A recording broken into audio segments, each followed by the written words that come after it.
Alright, hello mga Lodi! Welcome back to iTourmoto. Thank you for tuning in. Today I'm going to talk about the Royal Enfield Himalayan and why I think this is a great bike for moto camping adventure here in the Philippines.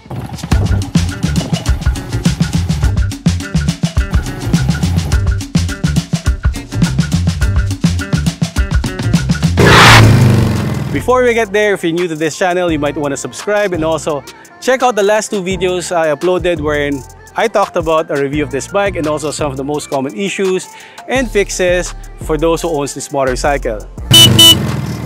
Now before we get there, just a quick backstory. Last week I went to Mount Balagbag for an overnight camping adventure.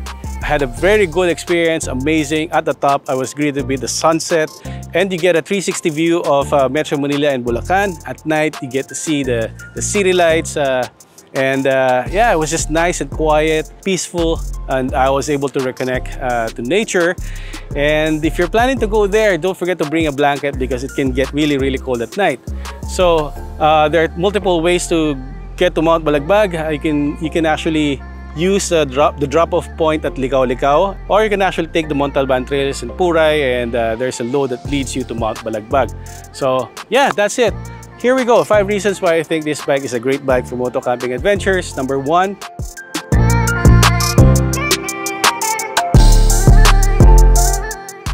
this is a small adventure bike. Now, a lot of you might think smaller adventure bikes is a disadvantage compared to the bigger ones like the Versys, like the V-Strom, and the ultra ones like the GS and so on and so forth, right? But if you think about the road conditions and traffic conditions here in the Philippines, you probably think twice, right? So when you talk about moto camping adventure riding, definitely you'll be taking this bike to different places like in the provinces, cities and barangays, and you'll be riding it on the road and off the road. Now, on the road, having a small adventure bike is an advantage because it allows you to weave through the traffic better. Now, if you're riding a bigger adventure bike in traffic, for example, here in Metro Manila, I'm pretty sure you're gonna have a hard time. Now, off the road, having a smaller adventure bike is also an advantage because, well, one, it has a lower seat height and it allows you to put your feet on the ground, planted, so that you can have a more comfortable, more solid position. Plus, you can actually paddle your way through different technical sections of the trail. For example, you're gonna have to cross the river or a sandy section or a loose gravel section. It's a lot easier for you if you can actually reach the ground and have a smaller bike to manage rather than a bigger adventure bike.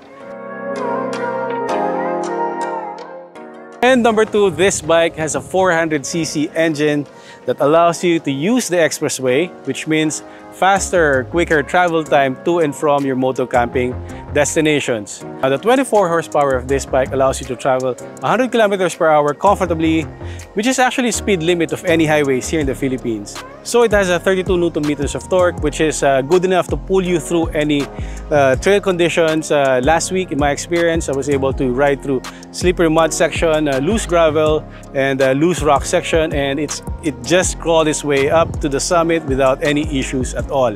Now, one last addition about the engine is that one of the most common issues in trails is running out of fuel. So this bike having only 400cc engine means you have better fuel economy compared to the bigger bikes.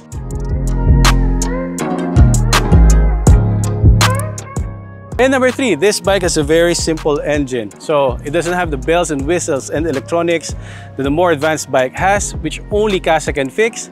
This bike, with just the simple tools, you can take it apart in the middle of nowhere and put it back again, and allows you to continue your adventure.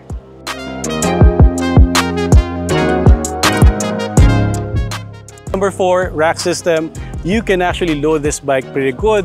In front, you have racks where you can load 7 kilograms of weight from each side. You can put jerry cans for extra fuel, or you can put your motorcycle gears or motorcycle tools or rain gears or anything that you want, for as long as it does not exceed the 7 kilogram limit on each side. At the back, you have a rear rack where you also put about 7 kilograms that you can mount a top box, aluminum top box or soft bag. And on the side, you have the option to put additional racks so that you can mount side panniers, whether it's aluminum case or soft bags, depending on your preference. So you can actually load this bag pretty good. Last week in my adventure, I loaded this up with all the motorcycling gears and all the things that I needed in my adventure, and it didn't give me any trouble at all.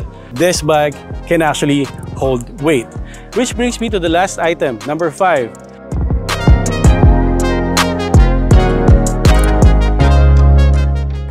This bike is as solid as a tank. Now you can drop it, you can abuse it, you can do whatever you want. For as long as the engine is running, it's gonna go on and on and on and on. Now this bike is used in India and Nepal to ride through the toughest conditions in the Himalaya. So when it comes to adventure riding, the Royal Enfield Himalayan has its own credibility. And that's about it. 5 reasons why I think this bike is a good bike for motocamping adventure, specifically here in the Philippines. And if you like this video, please subscribe and hit on the bell icon so you'll be notified whenever I upload new ones. And ride safe, everyone, and take care.